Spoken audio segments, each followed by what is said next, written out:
Swell Season Surf Radio is recorded by the NewsStand Studio at Rockefeller Center in the heart of Manhattan and is distributed by WAX.Radio.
Hello, and welcome to Swell Season Surf Radio. I am your co-host, Tyler Brewer. And I'm your co-host, Karen Song.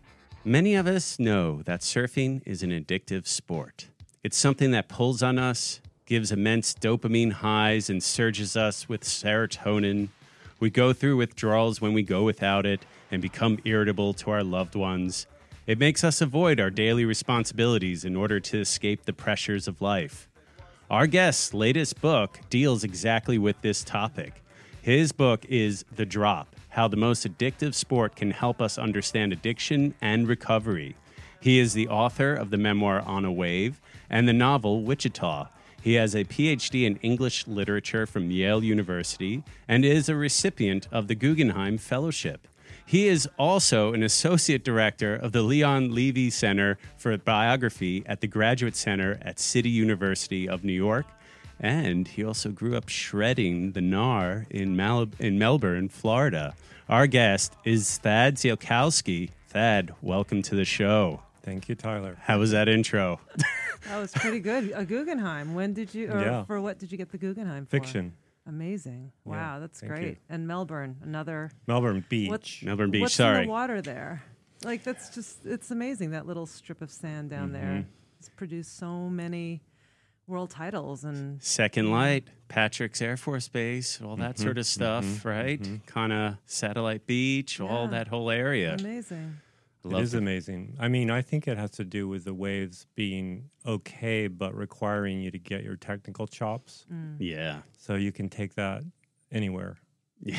So the Lopez brothers, well, actually they're from the Gulf Coast, but you know, CJ Hobb, the Hobgoods and Kelly and on and All the on. women. Everyone. Yeah. I Rita mean, Zamba. Yeah, and also Lisa Anderson. And then Caroline Marks now. And Caroline Marks Caroline from Marks. Melbourne Beach, Yep. right? That's right. you know, so I Pretty mean, amazing. makes you pretty versatile. The water's warm enough, It's you know. all year. Enough swell. Gets yeah. enough swell. It's above that little Bahama line where it blocks, you know, a lot of times down south it blocks the swell. Right. Sure. You get it from all different angles, which helps. And variation of breaks as well. Exactly. Sebastian Inlet. Yeah. Which was a good stomping yeah, ground. what's going on with that? It changed. You know, the kind of heavy local I grew up with, Johnny Ode, tried to keep them from making the modification, but it definitely lessened. The wave isn't as good as it was when I was growing up. When I would see, you know, Jeff Crawford and Gary Proper and Greg Lohr, and those were my idols. And the wave was like an absolute slingshot. I mean, I have never ridden a wave quite that, you know, has that quite that bend in it. Wow. You know, it's funny. We had a wave like that here in New York also that I won't mention the name of, but it was a jetty like that, and used to everywhere else would be flat. It would be waist to chest there, and it did the same thing where it bounced off the jetty. And then at the turn of the century, they changed the jetty's angle just slightly, enough to ruin that whole reverb effect. And that's exactly what they did with Sebastian as well, it seems. I mean, it's still there, but it's not what it was. Yeah. Right, You know, you change that slight A little angle, bit, you know, and it makes you think then, like, God, like, all the confluence of things that came together to make that actually happen. But getting to our topic at hand. We're already there. I know, right? We're already in the throes of it. Let me ask you, is surfing the most addictive sport?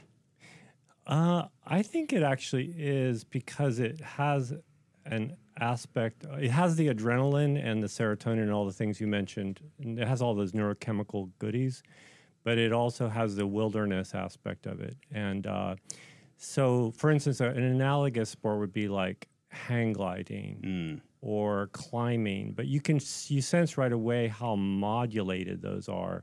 Skiing and snowboarding are really close, but those are more built environments, especially the way things are now, unless you go out on a kind of a wilderness helicopter drop or something. But I think by and large, surfing has that way of taking you out of the world into a liminal space, but it also gives you all the rush that you're looking forward to getting back to, the kind of thrill and the joy of a ride, and then also the integrative aspect of wilderness. Yeah, I think it actually is. I've come to believe it. In the course of having claimed it, I now believe it. I mean, it's. I think all of us here probably have drank the Kool-Aid on that, to a certain extent. I mean, I can't think of many other sports that have that kind of compulsion. And what I think is interesting, and you mentioned in the book, and this is something I know you wanted to even talk about, was like, we're just going to go dive right into this sort of stuff, but is like, the thing that does it for surfing is that whole Skinner experiment that you discuss with the mice and how they randomly doled out the drugs basically instead of on point, and that made them press the button even more. And surfing is just that. I mean, because the waves are so random and so hard to predict, it creates that sort of compulsion.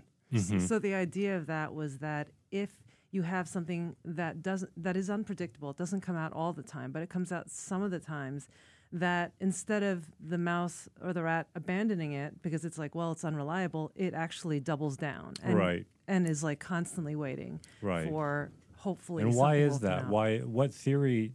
It doesn't make sense in a way, right?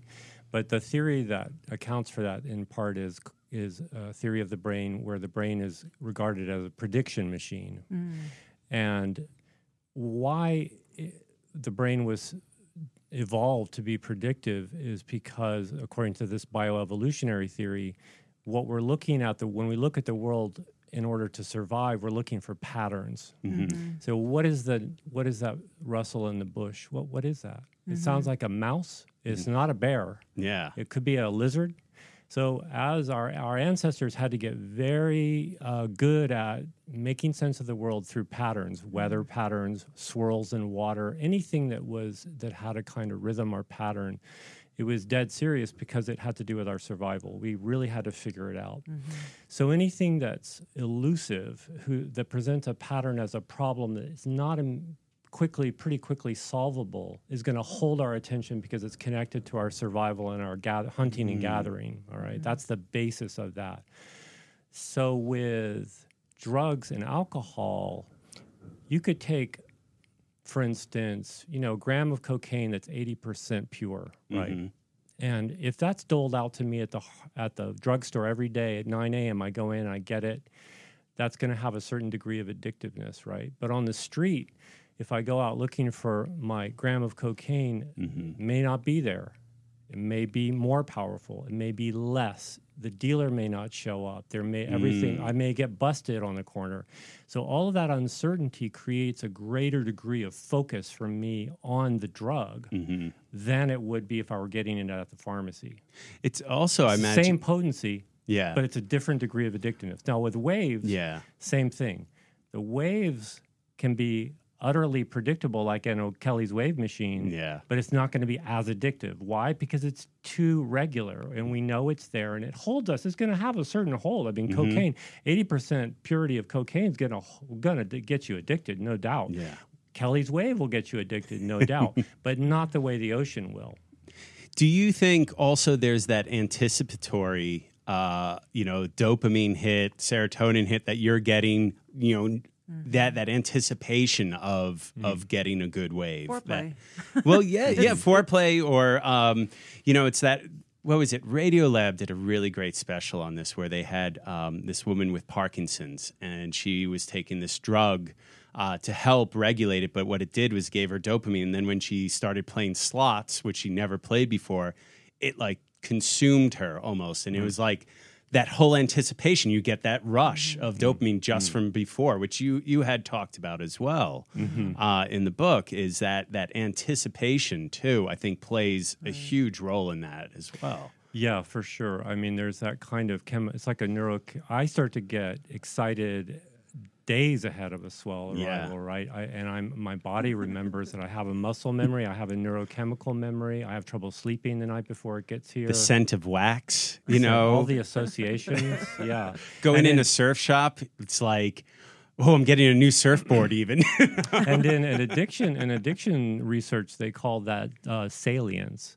So you have associations with surfing like smell of the surf wax and the maybe the time of year where it gets good here in the East Coast. We have that kind of fall, late summer, early fall hurricane swell associations. All those things are more powerful because of the dopamine signature and all the neurochemistry that went into connecting them to it. And with drug addiction, you have salience like this sort of sight of a drug paraphernalia, so like a razor blade or a mirror or a razor blade and a mirror, or a straw cut in a certain way, or a pen, like a big pen barrel. That has a salience that makes quitting drugs harder because your body remembers you're more inclined to relapse if you're around cues. That's why they always say get away from the people you associated with, right? And if you want to quit surfing, go inland. Because you're not going to be able to do it by the beach, right? And but the theory about salience of these cues is that dopamine gets so dysregulated under addiction, right? And this is what makes the whole discussion about addiction. You have to kind of begin to create a spectrum or a nuance with it. It's not all the same, but it has a similar kind of expression in things like cues. Yeah. But they're different with, like, on the one end of the spectrum, you say meth addiction and cocaine and alcohol, really intense, difficult to kick, right? The salience around cues with that will send you into a relapse that is just purely destructive, right? There's no upside to that. When I relapsed into surfing, I had an experience of relapse in the sense that as soon as I took it up, I'm right back where I was. Yeah. And, that experience, the experience of being right back where you were as an addict is is one you hear about, but you don't quite believe until you experience it. But, if you start drinking or smoking or doing drugs again, the experience is just of a continuum. It's very freaky. With me and with surfing, it was the same thing. I went back out, I was like, oh, here I am again.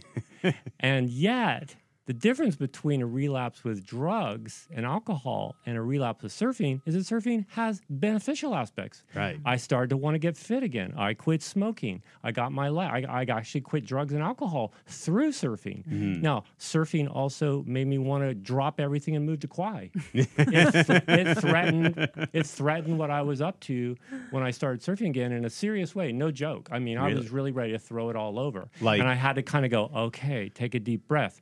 But I didn't actually relapse to the degree of going on a bender, so to speak, and going all the way to Hawaii and dropping my healthcare and my career and everything that I had going in New York City. I kept surfing locally, and I kind of was able to manage it as an addiction. But it was also a beneficial addiction, right? Because I say it has all these side effects that certainly cocaine and alcohol have nothing to recommend them. Surfing has a lot to recommend it, but it also has a danger edge, right? Yeah.